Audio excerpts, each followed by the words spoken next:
Bonjour mes amis, nous célébrons aujourd'hui le troisième anniversaire de la révolte des Gilets jaunes, ou on pourrait dire la révolte des Français du 17 novembre 2018. Ça fait déjà 3 ans, tout le monde se souvient de cette révolte qui fut, et ça on s'en souvient moins, on le rappelle moins en tout cas, qui fut d'abord une révolte fiscale, révolte contre des impôts excessifs au nom de l'écologie, qui faisait augmenter le prix de l'essence. Tout le monde a en mémoire tous les événements des Gilets jaunes. Tout le monde a en mémoire aussi comment le premier mouvement, avec Jacqueline Moureau, mon amie, avec d'autres, a été détourné, manipulé par une extrême gauche fort habile à le faire, avec la complicité plus ou moins tacite du gouvernement. Tout le monde se souvient des pillages, tout le monde se souvient des dégradations scandaleuses de l'Arc de Triomphe. Tout le monde se souvient aussi comment le président de la République, Emmanuel Macron, a mis un terme à ce mouvement en inaugurant, on ne le savait pas encore à l'époque, son quoi qu'il en coûte, puisque c'est en distribuant généreusement 17 milliards d'euros qu'il a pu apaiser la grogne, évidemment en renonçant à sa hausse d'impôts sur l'essence. En fait, ce mouvement est bien plus profond que cette révolte fiscale. Ce mouvement est le produit de deux phénomènes qui ont jalonné la France depuis 30 ans, depuis 40 ans, qui sont le premier, la désindustrialisation, et le second, l'immigration de masse. Je m'explique. La désindustrialisation qui a fait que des millions d'emplois ont été supprimés, changés, bouleversés, et que les Français n'ont plus pu bénéficier de l'industrie qui, comme chacun sait, comme chacun l'a vu dans les années 60, 70, permet une vraie promotion sociale avec des salaires qui augmentent régulièrement. Là, ils se sont plus ou moins reconvertis dans les services qui sont des entreprises bien souvent plus modestes et qui arasent tous les salaires et qui provoquent une prolétarisation de ces métiers, des métiers des gens qui les occupent. Ça, c'est une première chose. La deuxième, c'est que l'immigration de masse, qui s'est répandue dans toutes les banlieues des grandes métropoles, a empêché ces Français de se loger, car ils en ont été chassés par les vagues migratoires venues du Sud qui ont imposé leur mode de vie islamique, pour ne pas cacher les mots, qui plus la violence des caïds de la drogue, qui fait que ces quartiers sont devenus vite invivables et que les Français en ont été chassés. Et donc, le problème, c'est qu'ils ne pouvaient plus vivre à proximité des seuls centres de richesse dans le cadre de la nouvelle organisation provoquée par la mondialisation et par le libre-échange, qui fait que ces métropoles sont les endroits, les grandes métropoles, Paris évidemment, mais aussi Lyon, Toulouse, Bordeaux, là où passent tous les flux de la mondialisation, tous les flux économiques et donc toutes les richesses. Et donc il faut être à côté de ces métropoles pour pouvoir profiter de cette manne inespérée et des emplois qui sont créés à ce propos dans les grandes métropoles. Et donc ces Français-là ont une double peine.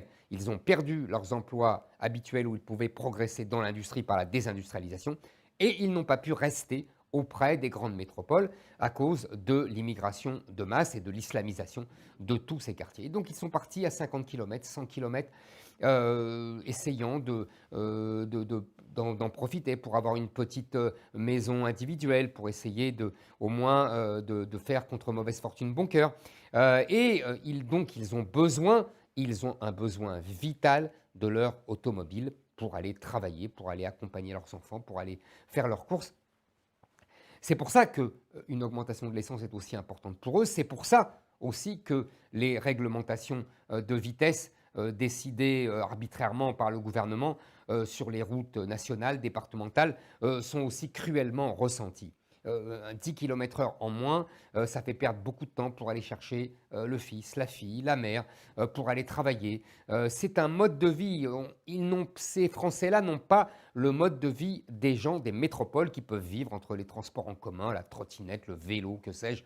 Ce n'est pas possible pour eux. Et donc la voiture est un élément vital. C'est ce que n'a pas compris le gouvernement d'Édouard Philippe, qui a persisté pendant des semaines et des mois dans ces mauvaises mesures, avant que, évidemment, il cède devant la violence généralisée qui avait enflammé toutes les métropoles pendant d'innombrables samedis. D'ailleurs, les métropoles, on peut y voir un grand symbole dans ces manifestations, dans les grandes artères des grandes villes. Tout simplement une reprise, un retour de ces territoires où ils ont été chassés par la hausse des prix du logement et par, je le répète, l'immigration autour. Donc voilà ce mouvement, ce mouvement des Gilets jaunes est expliqué comme cela.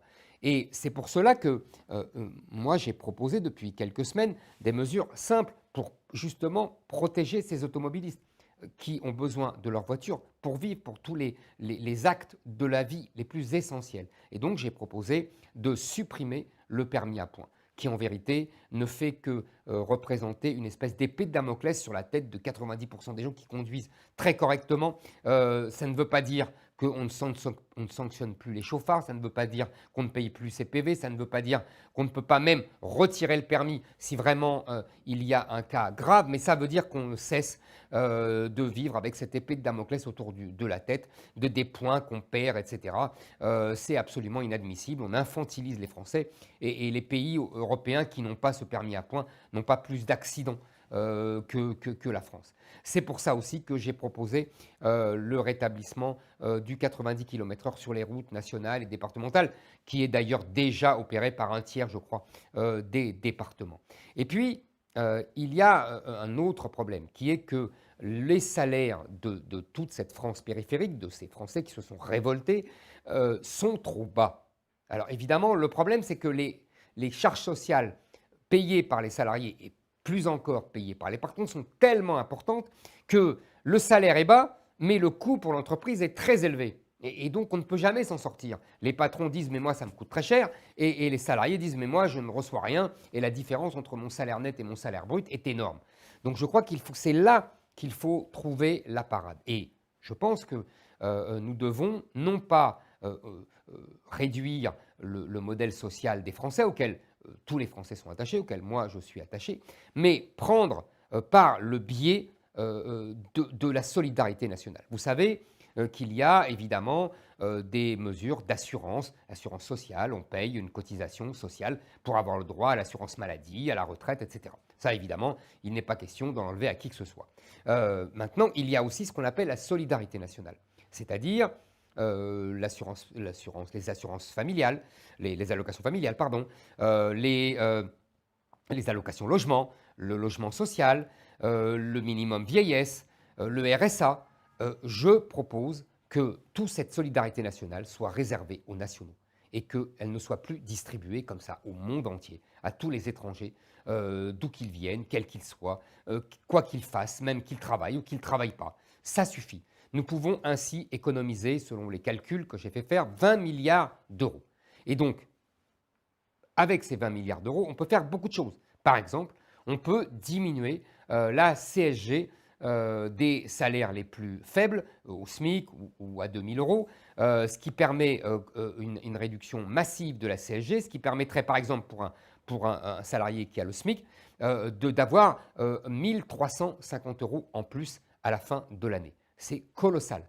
Une réduction de la CSG qui passerait de 9% à 2,5% et pour un SMICAR et qui serait très très conséquente et qui serait financée par cette suppression de la solidarité nationale qui est distribuée indûment aux étrangers. Voilà des mesures qui peuvent être effectivement efficaces, qui ne coûtent pas d'argent car elles sont financées par la révolution dont je parle, que je le répète, que la solidarité nationale revienne aux nationaux, aux Français, comme effectivement d'autres mesures qui seraient, par exemple, de réserver le logement social aux Français et non plus de le donner aux étrangers. Il y a aujourd'hui 20 à 30% des logements sociaux qui sont réclamés, qui sont obtenus par les étrangers. Et c'est absolument inadmissible. Les Français doivent avoir la priorité du logement social. Vous voyez, ce sont des mesures qui doivent permettre de régler en grande partie la crise qui a été explosive il y a 3 ans, cette crise des Gilets jaunes. Car notre problème, il faut bien comprendre, c'est un problème de fond. C'est un problème à la fois de déclassement, de grand déclassement social, et de grand remplacement par l'immigration. Ces deux phénomènes provoquent la crise majeure des Gilets jaunes et provoquent un appauvrissement généralisé des classes moyennes françaises et ce qu'on peut appeler une tiers-mondisation du pays et en particulier de ses classes moyennes. Cette tiers-mondisation est vraiment le phénomène majeur de notre temps. Une tiers-mondisation de la classe moyenne, des classes populaires, du pays tout entier que nous devons combattre avec la plus grande détermination. À bientôt.